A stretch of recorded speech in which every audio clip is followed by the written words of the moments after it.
And it was after a few days in the time of wheat harvest, and Samson remembered his wife with a kid and said, I will come to my wife into the room. But her father did not allow him to come in.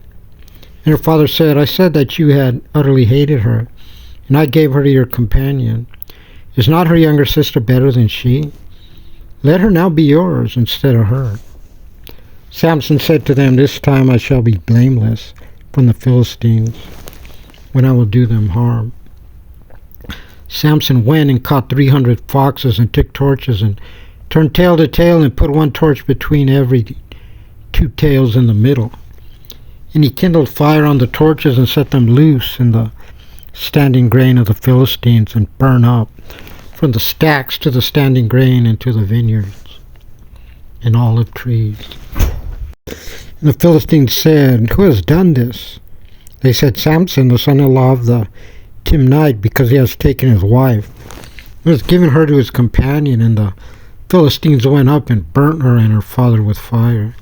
Samson said to them, Are you accustomed to do like this? Then I have to be avenged from you, and after that I shall cease. And he struck them, the riders and the foot soldiers, with a great slaughter, and he went down and dwelt in the cleft of the rock of Etam. Philistines went up and encamped in Judah and spread out in Lehi.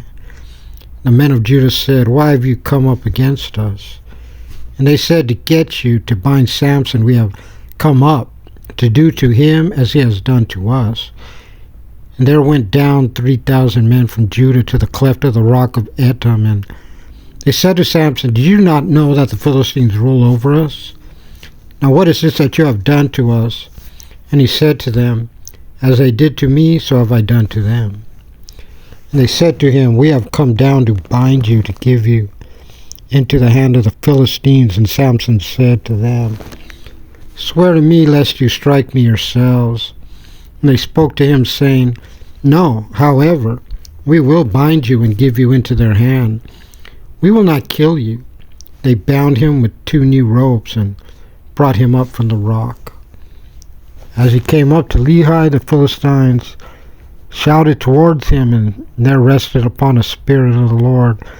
And the ropes that were upon his arms became as flax that was burnt with fire, and his bonds melted off his hands. And he found a moist jawbone of a donkey, and put forth his hand, and took it and killed with it 1,000 men. Samson said, With the jawbone of a donkey I heaped them up, with the jawbone of a donkey I have killed 1,000 men. And it was when he had finished speaking that he threw the jawbone from his hand, and called that place Ramath Lehi. He became very thirsty, and called to the Lord, and said, You have given through the hand of your servant this great deliverance, and now shall I die of thirst and fall into the hands of the uncircumcised? God cleaved the socket which was in the jawbone, and water came out of it. And he drank, and his spirit returned, and he revived. Therefore he called it its name En-Hakkore, which is in Lehi until this day. And he judged Israel in the days of the Philistines 20 years.